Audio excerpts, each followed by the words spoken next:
السلام علیکم ورحمۃ اللہ وبرکاتہ۔ حاضرین ناظرین، پتہ نہیں لوگوں کا ذہن کیسا ہو گیا ہے، ہر ایک شخص مفتی بنا پھر رہا ہے۔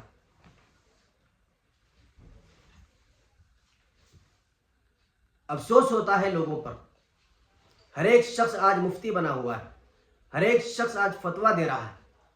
ابھی ایک ویڈیو دیکھا، ایک کلپ دیکھا، اس میں ایک صاحب کہہ رہے تھے کہ اگر جانور ذبح کرتے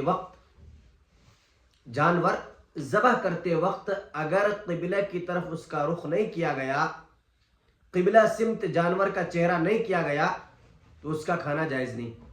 کہاں کا فتویٰ ہے یہ کیسا فتویٰ ہے؟ جبکہ قبلہ کی طرف جانور کا رخ کرنا ذبح کرتے وقت یہ سنت ہے۔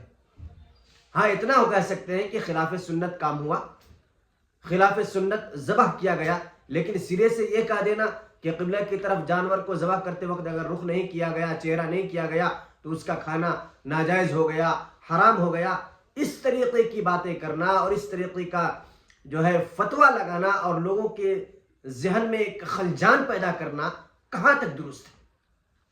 تو ذہن نشین فرما لیں اور دماغ میں اچھے سے بات بٹھا لیں کہ جانور ذبح کرتے وقت قبلہ کی طرف رخ کرنا نہ واجب ہے نہ فرض ہے بلکہ سنت ہے۔ ہاں، اگر کوئی شخص جانور ذبح کرتے وقت اگر قبلہ کی طرف رخ نہیں کیا جانور کا تو اس صورت میں یہ کہا جا سکتا ہے کہ خلاف سنت ذبح کیا گیا، البتہ اس جانور کا گوشت کھانا اور اس کا استعمال کرنا جائز ہوگا، حلال ہوگا، بشرطے کہ جانور کو ذبح کرتے وقت اللہ کا نام اس پر لیا گیا۔